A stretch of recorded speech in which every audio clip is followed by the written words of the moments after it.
Hello everyone, welcome back to the channel. Assessment year 25-26 की ITR की processing फिर से रुकी हुई दिखाई दे रही है और लोगों के रिफंड भी इशू नहीं किए जा रहे हैं।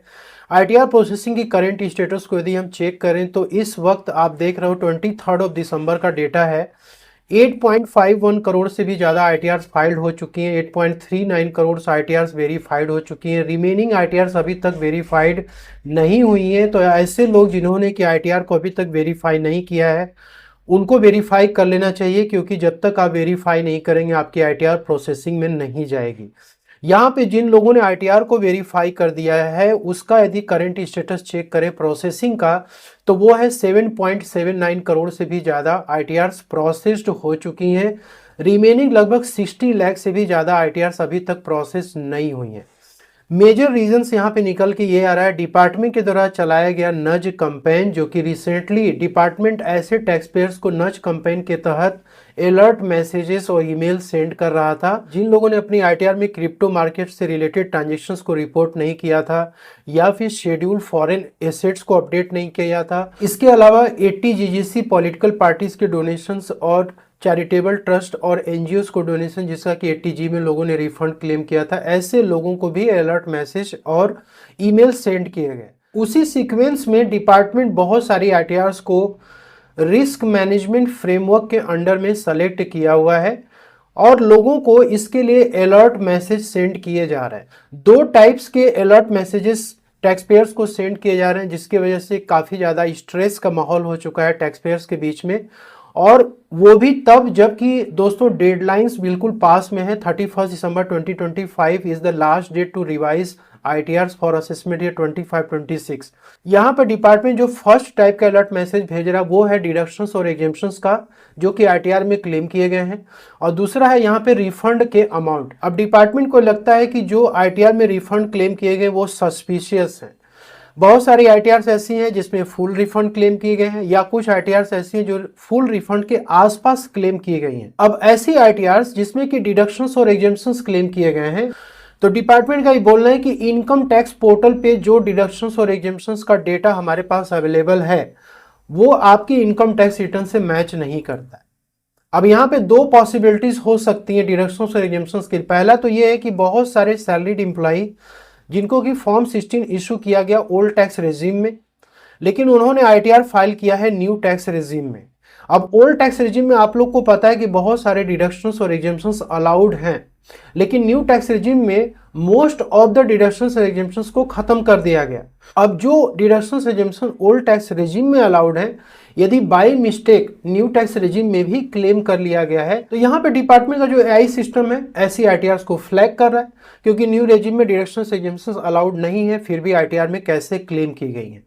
तो एक तो ये डिस्क्रिपेंसी क्रिएट हो रही है, दूसरा ये कि फॉर्म 16 न्यू टैक्स रेजिम में इशू की गई और आईटीआर फाइल की गई है ओल्ड टैक्स रेजिम में। यहाँ पे दो पॉसिबिलिटीज हो सकती हैं। पहला तो ये है कि ओल्ड टैक्स रेजिम में डिडक्शंस एग्जेम्पशंस अलाउड है, आपने 100% लीगल तरीके से जेन्युइनली आपने आईटीआर में डिडक्शन एग्जेम्पशन क्लेम किया, जिसका कि आपके पास प्रॉपर डॉक्यूमेंट्री एविडेंस या प्रूफ अवेलेबल है कि कल को यदि डिपार्टमेंट आपसे मांग ले तो आप उसको सबमिट कर सके। तो फिर उस केस में ये जो डिस्क्रिपेंसी का मैसेज डिडक्शन एग्जेम्पशंस का आपको मिला है, इससे आपको घबराने की कोई ज़रूरत नहीं। और दूसरी पॉसिबिलिटीज ये हो सकती है कि ऐसी आईटीआर जिसमें कि डिडक्शंस और एग्जेम्पशन क्लेम तो किए गए हैं लेकिन वो फेक तरीके से क्लेम किए गए, जिससे कि ज़्यादा से ज़्यादा रिफंड बन सके। तो इस प्रकार की आईटीआर के लिए ये जो अलर्ट मैसेज है डिस्क्रिपेंसी का, ये बहुत ही इंपॉर्टेंट है। दोस्तों जनरली होता क्या है कि फॉर्म 16 में जो भी इंफॉर्मेशन होती हैं, अब जो आपका एम्प्लॉयर है वो सारी डिटेल्स इनकम टैक्स डिपार्टमेंट को टीडीएस रिटर्न के द्वारा रिपोर्ट करता है। आपकी सेक्शन 10 की एग्जेम्पशंस हो गई या फिर 80C से 80U तक के डिडक्शंस हो गए, यदि वो ओल्ड टैक्स रेजिम में इशू कर रहा है, तो न्यू टैक्स रेजिम में यदि वो इशू कर रहा है तो वो भी डिटेल्स वो सबमिट करता है।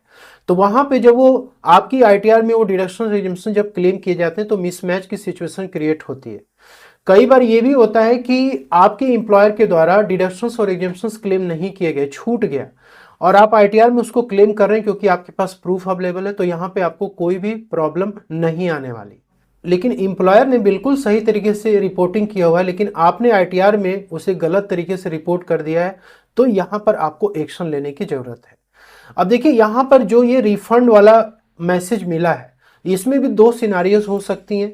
एक तो ये हो सकता है कि यहाँ पे डिडक्शंस और एग्जीमेशंस ज़्यादा दिखा दिया गया जो कि AIS TAS से मैच नहीं कर रहा है, तो आपके रिफंड यहाँ पे फुल बन गए।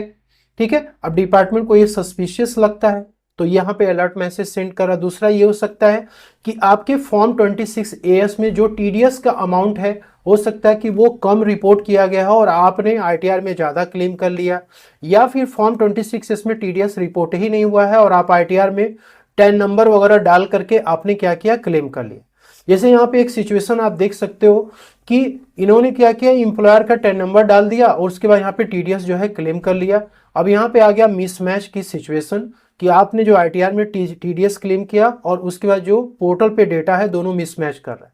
और यहाँ पे रीजन भी मेंशन कर दिया गया है कि जो फॉर्म 26AS में जो TDS और TCS का डेटा है वो आपके ITR से मैच नहीं कर रहा है। अब इस अलर्ट मैसेज में ये भी मेंशन किया गया है कि आपको इससे रिलेटेड ईमेल भी सेंड किया गया है, तो आपको अपना ईमेल भी चेक करना है कि क्या उसमें कोई स्पेसिफिक ट्रांजेक्शंस के लिए डिपार्टमेंट जो है आपको बोल रहा है। अब जो अलर्ट मैसेज आपको मिला है उससे रिलेटेड आपको इन्फॉर्मेशन अपनी इनकम टैक्स पोर्टल पे भी चेक करनी है कि यहाँ पे क्या कोई डेटा रिपोर्ट किया गया है। सबसे पहले आपको पेंडिंग एक्शन में आना है, वर्क लिस्ट में आपको आना है और यहाँ पे आपको फॉर योर एक्शन में चेक करना है कि क्या कोई रिफंड से रिलेटेड आपको एक्शन लेना है या रिस्क मैनेजमेंट से रिलेटेड कोई एक्शन यहाँ पर है। ठीक है, और इसके बाद सेकंड आपको ये है कि यहाँ पे आपको कंप्लायंस पोर्टल पे आना है और इसके बाद आपको यहाँ पे ई कंपेन वाले सेक्शन पे क्लिक करना है। अब इसमें आपको ये चेक करना है कि क्या कोई ट्रांजेक्शन्स है जो कि फ्लैग की गई स्पेसिफिकली, यहाँ पे आपको ई कंपेन लिस्ट में वो दिख जाएगी। सेकेंड आपको यहाँ पे ई वेरिफिकेशन वाले टैब पे क्लिक करना है। ठीक है, और यहाँ पर आपको यदि कोई भी नोटिस या लेटर जनरेट किया गया होगा तो उसकी डिटेल्स आपको यहाँ पे दिख जाएगी। यदि ई कंपेन सेक्शन में और पेंडिंग एक्शन में आने के बाद जो वर्क लिस्ट वाला सेक्शन, इसमें यदि दोनों में ब्लैंक दिख रहा है तो आपको सिंपली यहाँ पे ना ई फाइलिंग वाले सेक्शन में income tax return view file returns पे आपको क्लिक करना है। यहाँ पे आपको चेक करना है कि क्या रिस्क मैनेजमेंट से रिलेटेड कोई इन्फॉर्मेशन यहाँ पे दी गई या फिर ITR आपकी डिफेक्टिव हो चुकी है या फिर दोस्तों आपका रिफंड होल्ड पे रखा गया है। अब पोर्टल पे रिस्क मैनेजमेंट फ्रेमवर्क से रिलेटेड कोई भी इंफॉर्मेशन नहीं है तो इसका मतलब ये नहीं कि जो अलर्ट मैसेज आपको सेंड किया गया है वो दोस्तों फेक है। 31 दिसंबर तक आपको डिपार्टमेंट ये मौका देता है कि आप अपनी ITR को एक बार रिव्यू करें और उसके बाद उसको रिवाइज करें। यहाँ पे स्पेसिफिकली मेंशन किया गया है कि आपको 31 दिसंबर तक अपनी ITR को रिवाइज कर लेनी है। अब ये जो अलर्ट मैसेज है ना केवल रिफंड के लिए और डिडक्शंस एग्जेम्पशंस के लिए सेंड किए गए बल्कि ऐसे टैक्स पेयर को भी भेजे जा रहे हैं जिनकी ITR प्रोसेस हो चुकी है नो डिमांड नो रिफंड के साथ या रिफंड के साथ, उन्हें भी ये अलर्ट मैसेज भेजे गए हैं। और दोस्तों ऐसे टैक्स पेयर को भी भेजा गया है जिनका कि ITR में रिफंड नहीं है, जिन्होंने टैक्स का पेमेंट करके ITR फाइल की हुई है, उन्हें भी ये मैसेज सेंड किया गया है। तो आपके ऊपर जो भी एप्लीकेबल है उसके अकॉर्डिंग आपको अपनी डिसीजन लेनी है और उसके अकॉर्डिंग आपको ITR करेक्ट करनी है, क्योंकि 31 दिसंबर के बाद आपको मौका नहीं मिलने वाला है ITR रिवाइज करने के लिए। उसके बाद फिर आपको ITR U के साथ जाना होगा, अपडेटेड ITR, जिसमें कि 25% से लेकर 50% तक की पेनाल्टीज लगेगी, कोई रिफंड इशू नहीं होगा। तो उससे बचने के लिए आपको ये सारा काम 31 दिसंबर तक कर लेना है। Hope you like this video में दी गई जानकारी आपको पसंद है, अच्छी लगे तो लाइक शेयर जरूर करिए। Thank you so much.